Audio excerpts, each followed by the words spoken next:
Hello once again, everyone. You're watching Crunch Republican, and today I want to talk to you about why I support Donald Trump for the presidency of the United States. He's been under a lot of scrutiny this week, and one of the things I want to start off with was that he's received a lot of attention because of the comments that Khizr Khan made at the Democratic National Convention, wherein Khizr Khan said that he has no understanding of the Constitution and that he should go back and read it. But yet I believe that this is blatantly false. I believe Donald Trump has a perfect understanding of the Constitution. This is evident because he understands our Second Amendment right, like most Republicans do, to protect ourselves and our families against anyone who would come and hurt us. Not to get too deeply into the issue, I want to point out that the NRA is supporting Donald Trump, the entire organization, and this is probably the first time ever, I think, that this is happening, that the NRA is supporting a candidate for president. And who else but Trump, right? He understands the Second Amendment, and I think he also understands the power of states' rights. And the 10th Amendment, which says that anything that isn't covered in the Constitution is up to the states to decide. That's actually a very important part of our Constitution. That has such a powerful ideology when it comes to state government as well. So Donald Trump has a perfect understanding of the Constitution. I also, want to point out, just as everybody else who supports Donald Trump does, that he was self-funding his campaign during the primary season, and during the general election season, he still is donating millions of dollars to his own campaign, putting it towards his own effort, because he's not bought by special interests or lobbyists or whatever, like Hillary Clinton is. Hillary Clinton is also a part of the 1%, which she claims to take down, but yet, the Bernie people have tried to drive her campaign and derail it to go even more towards the left, on top of all her corruption. And it should be worth noting as well that she gets a lot of money from countries like Saudi Arabia and Iran. All these countries are donating money to the Clinton Foundation, but yet, they're completely against everything she claims to be for. They shame people for being homosexual. They shame women by not allowing them to go out without a man. They give men all the power. Women aren't even allowed to drive, but yet Hillary Clinton is getting money from all these countries as well. She has the ability to self-fund her campaign. She could have gone away from the special interests, but instead she chooses to stay a part of the corrupt establishment and to promote 4 more years of the Obama administration. All the policies that she outlined during her speech at the DNC were already attempted by the Obama administration and all failed. And this is a fact. We cannot deal with 4 more years or 8 more years of an Obama administration. It's just not healthy for our country. But yet, on the other hand, Donald Trump is self-funding his campaign. He's putting a lot of good money into the people in his campaign. He made a great pick. Mike Pence puts a lot of diversity on the ticket as far as it goes to, we got somebody from the Bible Belt in there who's not from New York City, who was never part of big business at all. It's so funny that, Hillary Clinton is against the 1%, but yet, we need these big companies. I'm not talking about special interests or anything like that, but we need big companies and big corporations to compete in our free market economy, in our capitalist society, in order to get money flowing through the economy. This is why we have a stock market, because people, buy shares of a company and they sell them to make a profit. And this is just common sense, but, Hillary Clinton is being derailed to the left, is trying to turn capitalism into socialism. This is also the agenda of the Obama administration. And you see how much of a failure Obamacare was. And it's really choking the middle class. Donald Trump understands the middle class more than anybody as well that's running right now. More than Gary Johnson, more than Jill Stein. And I don't think that most of the people listening even have a clue as to what their policies are, what they believe. The average voter doesn't know what a libertarian is. They don't take sides, Democrat or Republican. They don't know any of this. And they're going in, most voters who don't know, or most young voters at least, they're going in mostly blind. And Donald Trump understands them. He can't empathize with them, but he can certainly sympathize with them. He's got contractors and subcontractors and architects that are working on his buildings and the things that he designs, and he's given them great jobs. He's empowered women to do these jobs.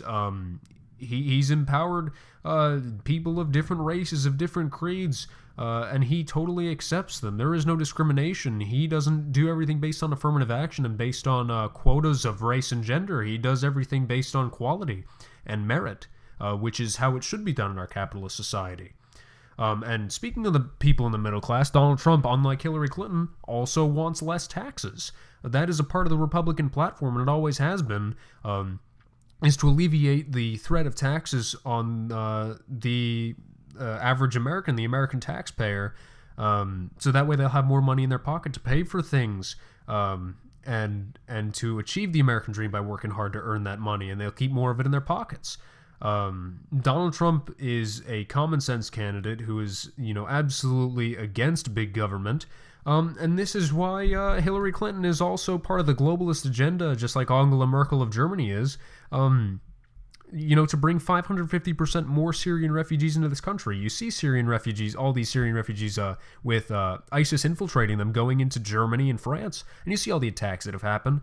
4 attacks within a week, I think, happened in Germany. The stabbing, the bomb. It's just absolutely outstanding, and in a bad way, what's happening in Germany. And yet, the reason why, though, that we need to understand why these far-left liberals are endorsing this kind of infiltration into society and not allowing assimilation is because they come in and they vote big government. And they'll pay the taxes, any taxes that the big government wants. They'll pay them, and they'll support the big government system so that the corrupt liberal establishment can stay in power. This is also just a fact. But anyway, talking about taxes, when you have less taxes, you have more money in your pocket. I mean, it's like you can't just raise the minimum wage to $15 like they just did in California, because that constrains people's pockets. Like, okay, here we go. So imagine we're in California. I got a good scenario here. Imagine we're in California, right? And there's a small business, and they're a burger joint. And this small business is selling burgers for $3, let's say. So in the system that we have of like a regular minimum wage, let's say minimum wage is like $8, right? This burger's going to cost $3, and people, even those who are kind of economically constrained, will still be able to pay for it as long as they have that money in their wallets. But when you raise the minimum wage, to drastically, like overnight, to $15 or higher, and you don't do it drastically and you don't adjust for inflation, the price of the burger now, because the small business owner has to pay his employees more for minimum wage, now the price of the burger goes up from $3 to $5.50, and this puts a huge constraint on the wallets of the average person going in to buy that burger. And so now what you've done is you've not adjusted for inflation, and you're choking the economy, and you're strangling the people who want to go in and have a good time and just buy that burger. Now they're going to bring their business elsewhere, and sooner or later the business is going to be forced to shut down.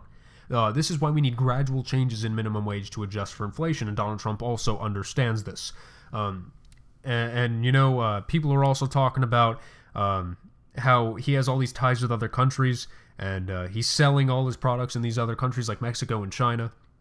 His ties or whatever brand he has, he's selling there. But that's actually a good thing, because he's making good deals with these countries, and in his presidency, which I have no doubt he's going to get elected, because all this good information's coming out on, besides all the scrutiny that he's getting, but he'll be able to make good deals with these countries because he's already known prominent business people from these countries that are willing to sell his products and make a fair deal with him. And he's going to bring that to the governments, bring those types of deals with the governments, and get American jobs that are leaving this country to come back to us. And he's going to do it the right way, and he's going to give them the right incentives. And I totally believe this. It's like, based on his attitude, which I talked about earlier, he's not going to take shit from anybody. And he's basically going to say, when he wants that wall up on the southern border, he says Mexico's going to pay for it. They're saying, oh, no, we're not going to pay for it now. But after the inauguration, after he says those words, so help me God, that's it. Mexico's going to be like, oh, shit, we have to pay for it. Because they will. And the real reason why they're going to pay for it is because they have so much in debt to us. We are Mexico's second largest trade partner. To them, we're their second largest trade partner. And they're very much in debt to us. And we're very much in debt to them as well. But they want to pay off that debt, and the way that they can do it is by helping us build that wall. And it's going to happen because we're going to keep illegal immigrants out, not regular immigrants that come in legally. That's fine. Donald Trump never said he was against legal immigration or people coming into this country legally. Illegal immigration is just absolutely astonishing. You know, people are coming into this country. We don't know who they are. We're not screening them. And yet they're coming in and they're stealing, and they're not paying taxes, and they're stealing jobs from from people who are, you know, natural citizens or naturalized citizens who have come here legally. And it's also another constraint on our economy. So Donald Trump's going to make all these great deals with these countries, which I have no doubt because of his business sense, and also because we're talking about illegal immigration. We have to go into talking about radical Islamic terrorism, because they are also infiltrating the ranks of refugee groups and going into countries, as I mentioned before, like Germany and France. He's not going to take time. Hillary Clinton said that during her speech at the DNC that it's going to be a slow process. This is exactly what Obama's doing. They don't even want to identify the enemy as radical Islamic terrorism because that's what it is. Now, it's not all Islam. I know that there are a lot of Muslims who are not malevolent like that and don't have that warped ideology, but for those who do, we need to understand that it is an offshoot of Islam, however warped and distorted it is, and the ideology can be taken out. It's almost like the imperialist ideology that was in Japan in World War II. If we just strengthen our military and put our minds to it, we can accomplish a lot, especially when it comes to military power. Ronald Reagan knew this. Teddy Roosevelt knew this. Both very prominent Republicans that are revered even to this day. And Donald Trump knows that if we just defeat them fast, and he understands the consequences too. It's not like he's going into war blind. Some of the best generals and some of the highest-ranking people in our military and our armed forces do support Donald Trump, and they'll be willing to come up with a strategy to defeat ISIS and kind of close that hole that we left when we got out of Iraq. And that being said, that just makes Donald Trump the perfect common sense candidate. He might not be the best when it comes to his attitude, and sometimes he can speak a little bit dangerously, but it's all for the attention. It's all for the media attention, and he's actually going to be a very a straightforward person when it comes to the presidency, and I have no doubt because of this. My family has known Donald Trump not personally, but has known his business ethic, and so have a lot of Americans for over 40 years. And there's no doubt that he's been watching our country falter to the liberal left for the past 30 years or so, or maybe even more. And in the end, he really just wants to get in, he wants to take the seat, and he wants to fix the problems that we have. And just as I outlined, he's going to do it exactly the way I said. He's going to make great deals with these countries. He understands our Constitution. He's going to protect all our rights, and so is Mike Pence. He's going to make a great vice president as well. He adds a lot to the ticket. They're going to bring God back to this country, which is a very big deal, especially when it comes to protecting Israel, our number one ally, without any doubt. He understands our middle class. He wants less taxes, just as I outlined.